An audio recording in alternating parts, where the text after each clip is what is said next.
મિત્રો, મહાદેવના સોમવારના વ્રતનું ધાર્મિક અને આધ્યાત્મિક મહત્વ છે. તે વ્યક્તિને શાંતિ, આનંદ અને આધ્યાત્મિક શક્તિ પ્રદાન કરે છે. મિત્રો, સોમવારના વ્રત રાખવાથી મળતા કેટલાક મુખ્ય ફાયદાઓની આ વિડીયોમાં વાત કરીશું. જે ફાયદાઓ નીચે મુજબ તમને જણાવ્યા છે. નંબર 1 પર છે માનસિક શાંતિ, એટલે કે મનની શાંતિ અને દૈનિક તાણમાંથી મુક્તિ. મિત્રો, સોમવારના વ્રત અને મહાદેવની આરાધનાથી મનને શાંતિ મળે છે. તે માનસિક તણાવને દૂર કરવામાં પણ મદદ કરે છે અને જીવનમાં સ્થિરતા લાવે છે. નંબર 2 છે આરોગ્યમાં સુધારો.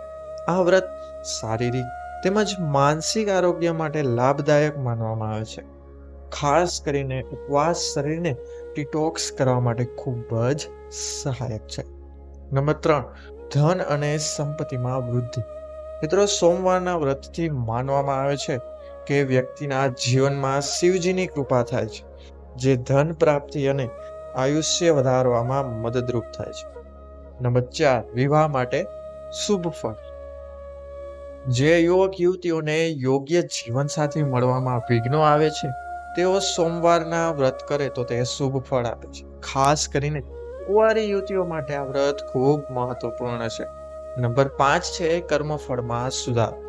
મહાદેવની આરાધના અને વ્રતથી આદર્શશીલા જીવન જીવવા માટે પ્રેરણા મળે છે અને જીવનમાં સકારાત્મક ફેરફાર થાય છે. નંબર 6, ભક્તિ અને આધ્યાત્મિક વિકાસ. સોમવારના વ્રતથી ભગવાન શંકરની ભક્તિમાં મગ્ન રહેવાનો મોકો મળે છે. આથી જીવનમાં આધ્યાત્મિક પ્રગતિ પણ થાય છે.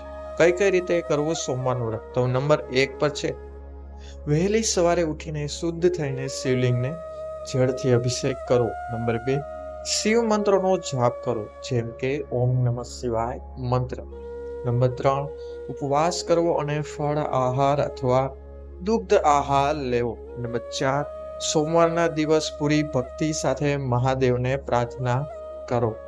નંબર 5, સાંજે દર સોમવારે નિત્ય રીતે શિવ ચાલીસા અથવા શિવ પુરાણનું પાઠન કરો.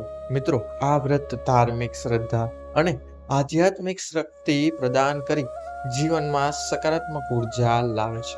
મિત્રો, આ એપિસોડમાં આપવામાં આવેલી માહિતી જો તમને પસંદ આવી હોય તો એકવાર વિડીયોને અવશ્ય લાઈક કરી સાથે કોમેન્ટ બોક્સમાં એકવાર સાચામાંથી જય માતાજી અને હર હર મહાદેવ અવશ્ય લખજો. અને જો મિત્રો તમારી પાસે પણ કોઈ ઉપાય હોય અથવા તો કોઈ આધ્યાત્મિક માહિતી હોય તો અમને કોમેન્ટ બોક્સમાં અવશ્ય જણાવજો, જેથી અમારા સબસ્ક્રાઇબરો અને શ્રોતાઓને આ માહિતી જરૂર મળે. અને જો માહિતી યોગ્ય હશે તો અમે તેને અમારા આવનાર વિડીયોમાં અવશ્યપણે સામેલ કરીશું. અને મિત્રો, જો તમે અમારી ચેનલને હજુ સુધી સબસ્ક્રાઇબ ના કરી હોય તો અત્યારે જ ચેનલને સબસ્ક્રાઇબ કરો અને તમારી રાય કોમેન્ટ બોક્સમાં અમને અવશ્ય જણાવશો. હવે મળીશું મિત્રો નવા વિડીયો સાથે, નવા એપિસોડ સાથે, આવી જ નવી માહિતી તથા ટોપિક સાથે. ત્યાં સુધી બધાને રાધે રાધે, હર હર મહાદેવ, જય માં મોમાય, જય માં ગુડ ભવાઈ. બધા લોકોએ વિડીયોને અંત સુધી જોયો તે બદલ બધાનો ખૂબ ખૂબ આભાર. બધાનો ખૂબ ખૂબ ધન્યવાદ.